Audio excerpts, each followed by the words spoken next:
with that being said, Terence Crawford, or excuse me, Canelo Alvarez agrees to a four-fight deal with Riyadh Season. Jake Paul gets his hopes up, and now it looks like Canelo will be fighting William Skull, and then September against Crawford, either here in the United States or in Riyadh Season. That sounds like it's yet to be determined. But yeah, Canelo offered a shitload of money, and now he is fighting his next four fights under the Riyadh banner. What was your initial reaction to this, Raheem? I was on an emotional roller coaster from the beginning, right? I thought, okay, Jake Paul is stepping in with some sensational money, a massive platform, which would have been Netflix. We saw the numbers Netflix was able to do in the past with Mike Tyson. This being a fight I certainly think even more people would want to see than Mike Tyson because this might be the one where we finally see Jake knocked on his ass and all this stuff finally out the window. You know, Mayweather proved it like no one could have done better, is that people will consistently pay to see you lose more than they will pay to see you win. And the magic of Jake Paul is he has been enough of a troll and a treasure that there are loyalists and true believers who think this guy can be world champion. And there are naysayers and full blown haters who just want anybody from anywhere at any time to humble this dude and knock him on his ass for the 10 count. And Canelo feeds both magically. So I understand why he stepped in and he was playing big boy chess. You know what I mean? Like he can compete with Riyadh Season on a platform. He can compete with Riyadh Season on the bottom line. And so in each instance, I thought what was being reported might be the final die had been cast. Initially, when I saw Canelo at the Riyadh Season event, before anything had been announced, I was like, well, we're just waiting on an announcement now. You know, regardless of his association with Ring Magazine, Canelo ain't flying to London, getting photo ops for Riyadh Season and walking the red carpet just because of Ring Magazine. He's out there because there's a check in it and there's a fight in it. Right. When Jake Paul apparently kind of stepped in the 11th hour and tried to snatch the deal, we saw Turki Alalshikh business side. He put some misleading information out as far as by his own admission to ESPN, and Mike Coppinger got Mike reporting something that Told him to his face, wasn't. yeah, I lied to you the last 48 hours, bro. He said it to his face, you know, and it was a ploy that worked. Obviously, Canelo, I think, is the biggest winner of all. He got the best deal he could possibly get. He was able to leverage one against the other. I don't think Canelo ever really wanted to fight Jake Paul. It's not like a desire he has to shut Jake Paul up. I don't think Jake Paul's gotten under his skin. I don't think he gives a fuck about that fight. But again, there's enough money on the table. You guys just want this bad enough, then I will absolutely take that check and show you how stupid this is. I think Canelo is a competitor. He's still a true fighter. These fights now that are going to be slated for him, the next four have significance. They have meaning. He'll be up for them. They are each individually a challenge. I don't know that Skull presents a great challenge. However, we won't know until the bell rings. Maybe Skull is the guy that shocks the world. That's always possible. What I do love is that it sets up an undisputed fight with Terence Crawford that makes the fight more significant. It absolutely gives them something to promote beyond the weight disparity and the pound for pound claim, but it's another crowned undisputed champion under the Riyadh Season banner, and it gives all the promotional tools necessary for Canelo Crawford. I mean, what else? What else do you want? Like, that is a great way for Canelo to spend the next 2 years, and after that, I don't know if you have to spend another minute in the ring. Well, I've been critical of the Riyadh Season stuff, but just to show how real I keep it with the United States too, to go back to our Mike Tyson, Jake Paul discussions, and I'm talking about what an indictment it is of our culture in America that this is going to be the most viewed boxing match by 10 miles, right? Tyson and Jake Paul. The same indictment holds true that when you talk about Jake Paul can compete with the bottom line fighting Canelo in America, it's an indictment again on our taste that is what can meet the highest bottom line. Not Canelo versus Crawford in America or Canelo against Benavidez in America, but the fact that that's the bullshit we're into is an indictment on our society, on our culture. So, I keep it fair there. But that being said, I think a lot of what Jake Paul said about Canelo was true. And I respect Canelo and always will respect Canelo more than I respect Jake Paul because Canelo is a great fighter. But it's truth to that, what he talked about kind of selling out because the May and September dates, as boxing in America has shot itself in the foot continuously the last couple decades, those two dates are two of our last bastions in the United States. They're the last two dates that consistently move the needle with a real big fight that captures some of the sports world in America.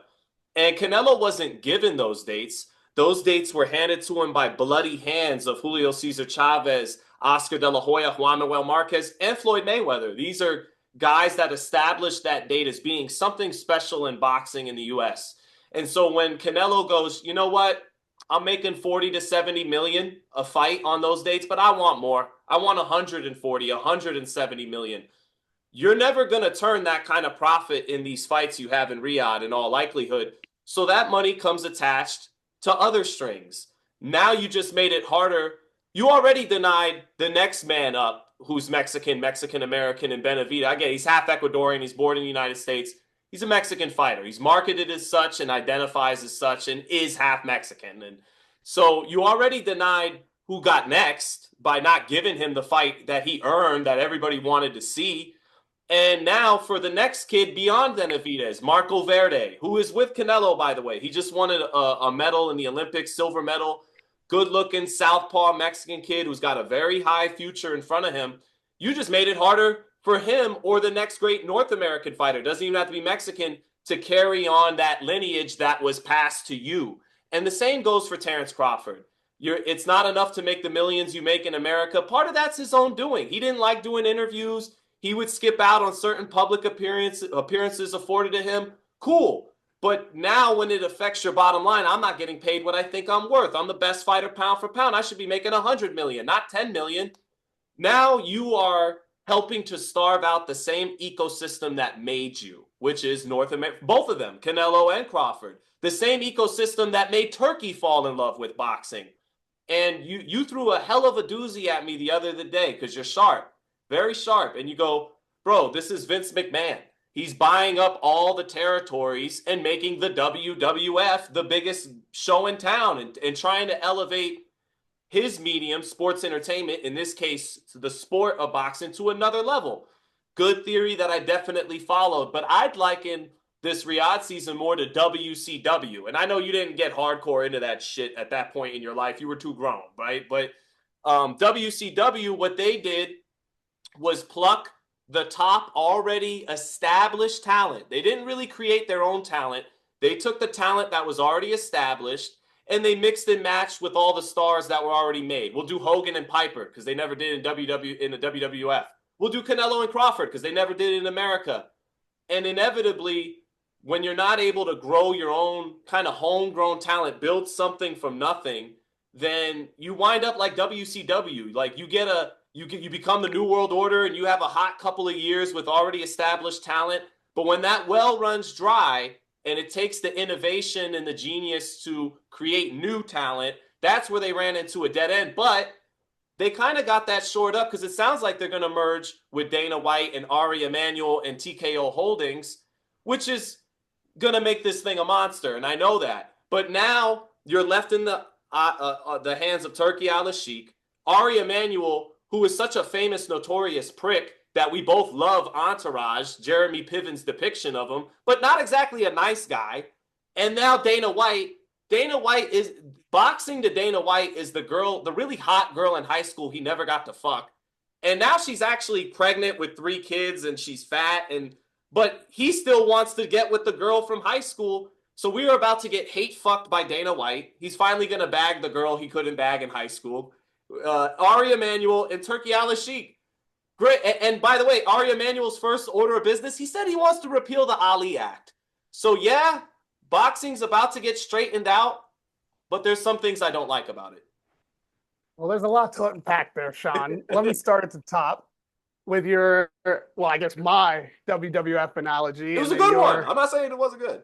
And then your WCW comparison. Right. I would push back on your WCW comparison in that no one had established WWF yet or WWE yet.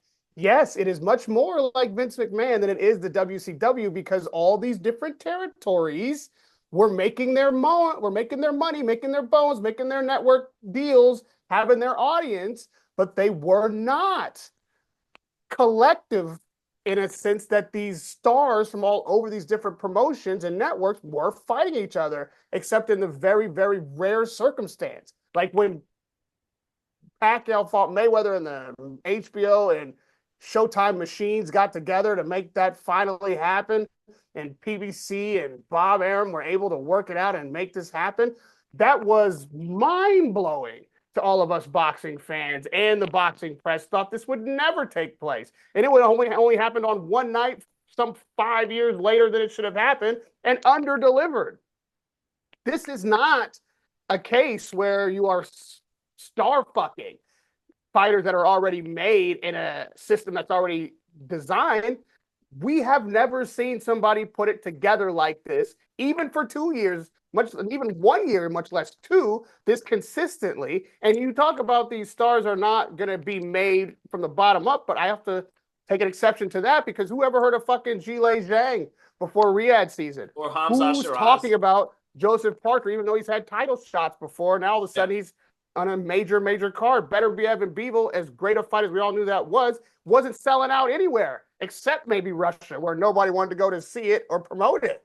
This is the first time you're seeing somebody take a model that is, yes, a part of American capitalism. Dana White is the first to do it in combat sports, but not in boxing, and make it work. And I don't know the history of the UFC well enough to tell you how long it took before that was profitable or all the rigors it went to for that to be palatable. But I don't think it was overnight because I remember watching it on a hot box illegally when they were still wearing gis and breaking each other's arms and headbutting and shit. Right. So that went through a whole series of it was illegal for a while even. Right.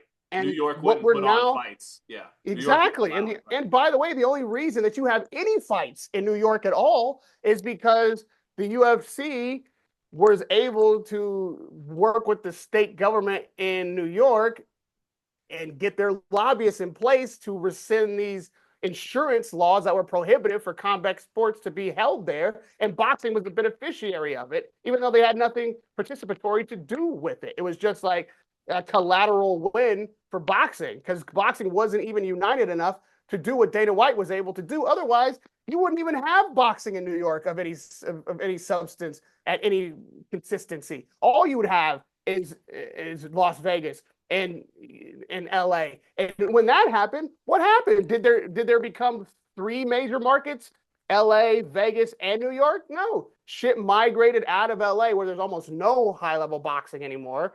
Occasionally in Vegas, and then New York was the place to be. And then London stepped in, and they became the place to be. And then Saudi collected everybody that they could from all these different places and put it in Saudi consistently, and that's where it is now. We talk about Dana White and Ari Emanuel getting involved and trying to strip the Muhammad Ali Act from the protection of fighters. Well, that is quintessentially American, isn't it?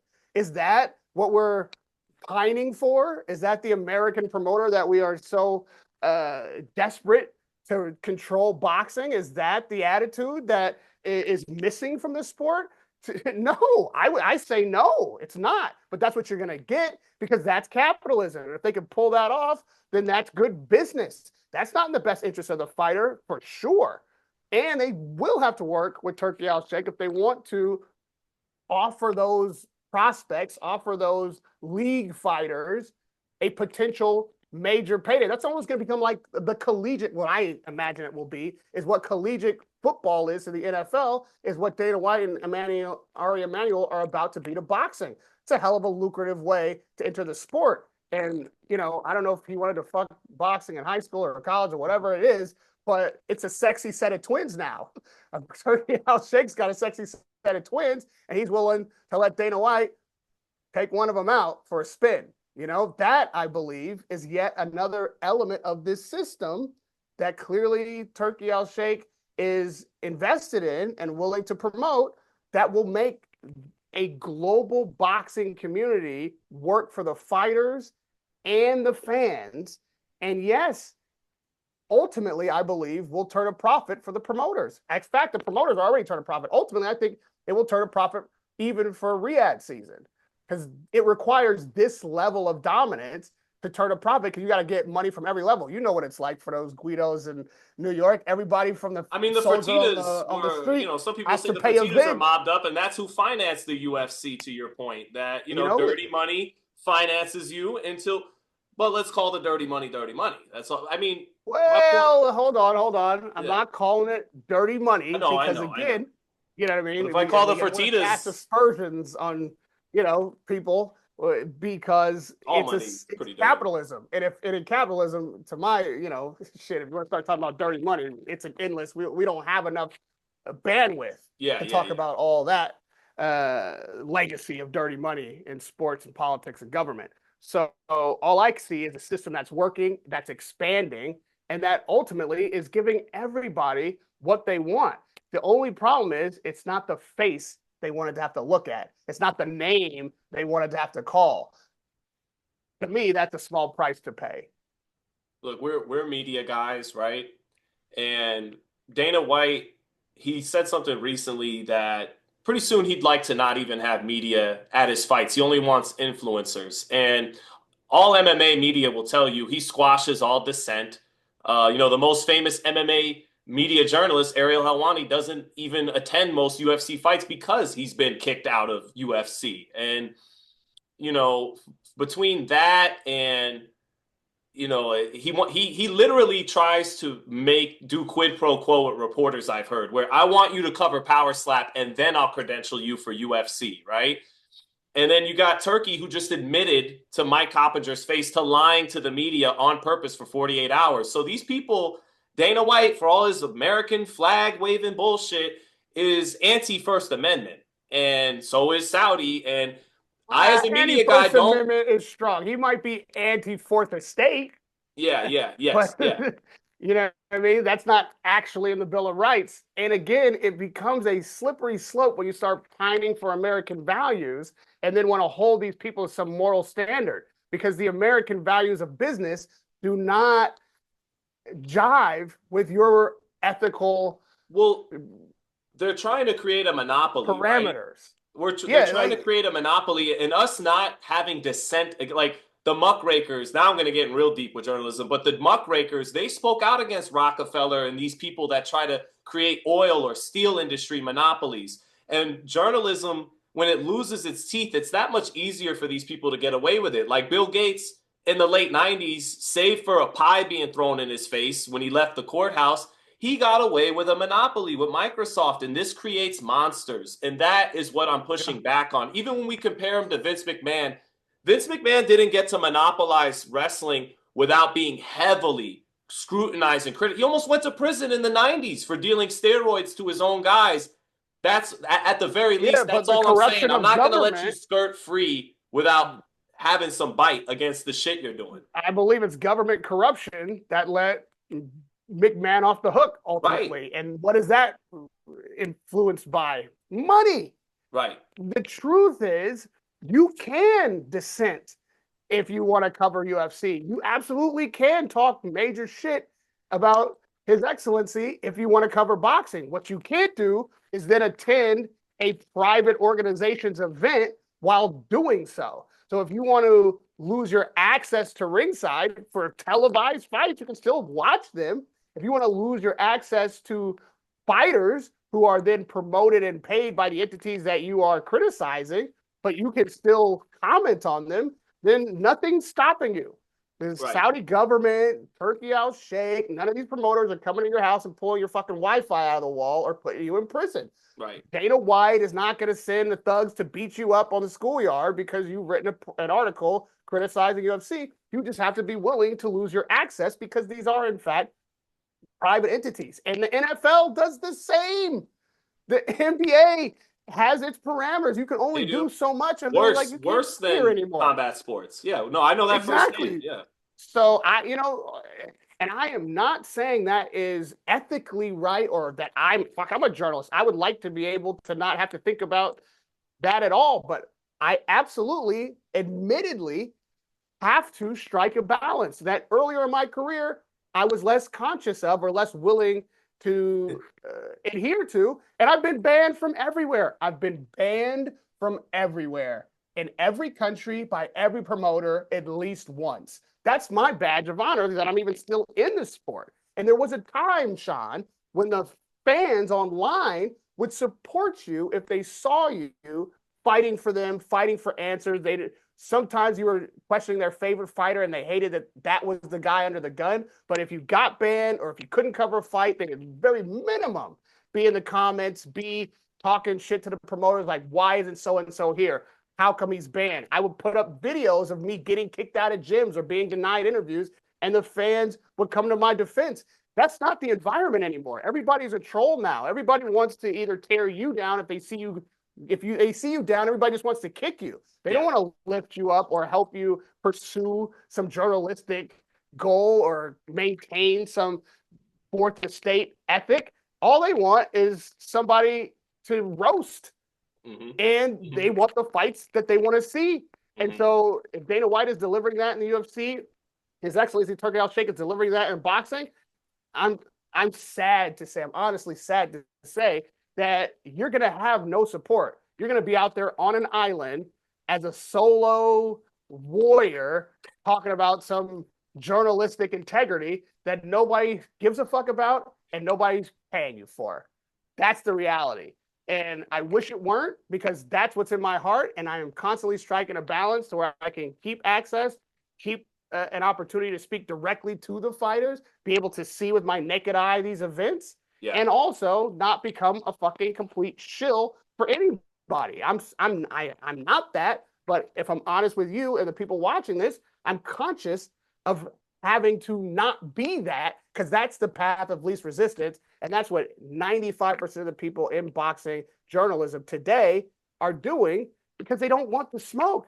It's the fucking, with the smoke comes fire, and it's hot fire if you're trying to stay in the game. That's the reality of it. And if the fans want different, or if you think I'm shilling for Turki or Al-Sheikh, or I'm bought off by Riyadh Season because I'm defending them in certain arguments that we're having just so we can talk about the context of what's going on, then support me then. Then you or anybody who speaks against it, and still hold everyone accountable for whether or not journalists get access to fights and fighters, regardless of whether or not they're supporting whatever the company line is. You can't lie as a journalist. I don't think you should just be hating on somebody without legitimate cause. I don't expect any promoter to just let a guy in who's shitting on the product constantly with no substance. But if you're reporting real shit, if you're asking questions that are legitimate and should be asked, then it's really up to your audience to support you. Because if they don't, you can't expect the people who are being criticized to be your champions. It's up to the people watching to decide what the standard of journalism is. Not really the journalists anymore, because we see what the fallout is if we stand alone in opposition to the promoters or the networks, or even sometimes the fighters themselves when they're spinning bullshit. Yeah. We need your support. Sean needs your support. I need your support. And anybody you see out there doing good journalism work, big up them, share their content, support them. If you see them isolated or not able to get a credential, raise hell about it, because you want a reporter who's going to be actually asking the questions you want answers to. That's the only way. Otherwise, to some degree, all of us are just going to be little mini promoters trying to slip in a good question here and there. If that's the environment that you want, then it's the audience that has to demand what the standard is. So well said. So well said. Agree with everything you said. So to close this Canelo Crawford thing, because that's what we were still talking about. Oh, yeah.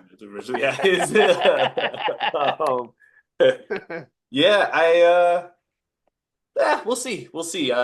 We've kind of given our early takes on it already. I think it's going to be a better fight than Mayweather-Pacquiao, but I think it'll be closer to Mayweather-Pacquiao territory than it is Leonard Hearns 1.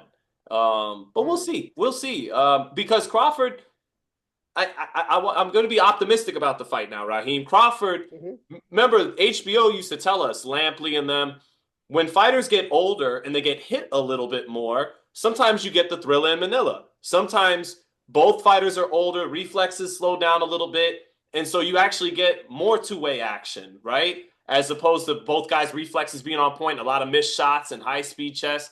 And then Crawford's legs at 37, they don't glide around the ring, even when he knocked out Errol Spence. They don't do what they used to do at 140 pounds against Victor Postal. So Crawford's going to be in range a lot.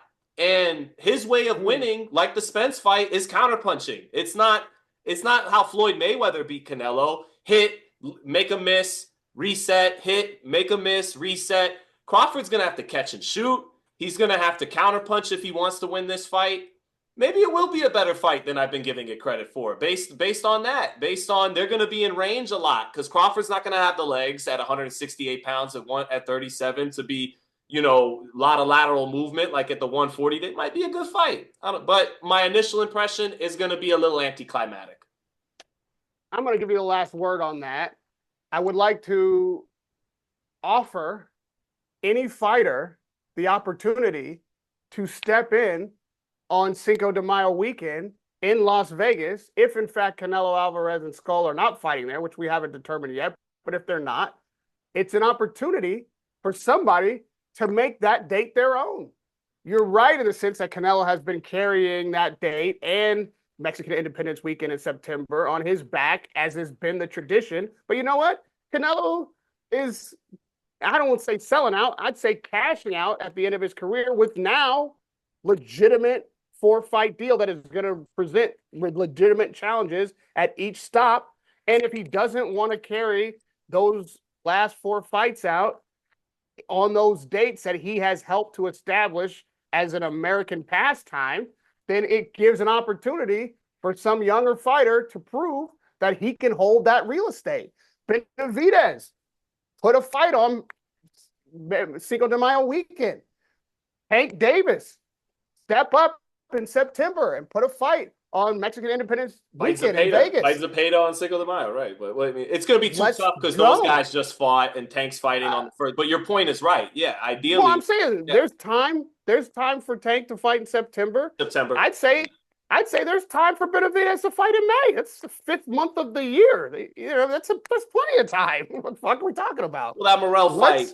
He got bruised up pretty good. Sean, it's still early February. I hear you. No, I hear you. If you need, you know what I'm saying? You can heal up for the rest of February, get in camp mid-March, be ready for May for sure. And if you're a star, I'm not saying go in there, with some Hellcat. Go in there with a decent fight and show that you have the star power to fill arenas. Every fight that happened on Cinco de Mayo weekend or September Mexican Independence Weekend wasn't a top tier matchup. It was because a star was fighting. It was because it was Canelo, because it was Chavez, because it was Mayweather, because it was De La Hoya. And you can't call the name of, well, you might because you're a savant, but most people can't call the name of every opponent they fought on those weekends. Some of those weekends weren't great matchups, but they still filled the arena because they had star power. So somebody who thinks they have the star power to carry the tradition on, maybe it's time to step up and prove it. Nobody's stopping an American from doing that, and nobody in America is going to show up to a fight on that weekend if you're not a star. So show and prove. If you think Turki Alalshikh is doing something that should happen in Vegas, he's taking Canelo away, capitalism says that's an opportunity for you. You're not losing a damn thing. The competition is supposed to breed the best product possible across the board. There it is. Put your best foot forward, American promoters, and make it happen. Yeah. And if they do that fight in Saudi, the timing in Saudi, people can watch that fight at home in the afternoon and still go to a live fight. You won't even be counter programming. Right. In fact, you can use Canelo as your undercard, and then people go to the arena to see you.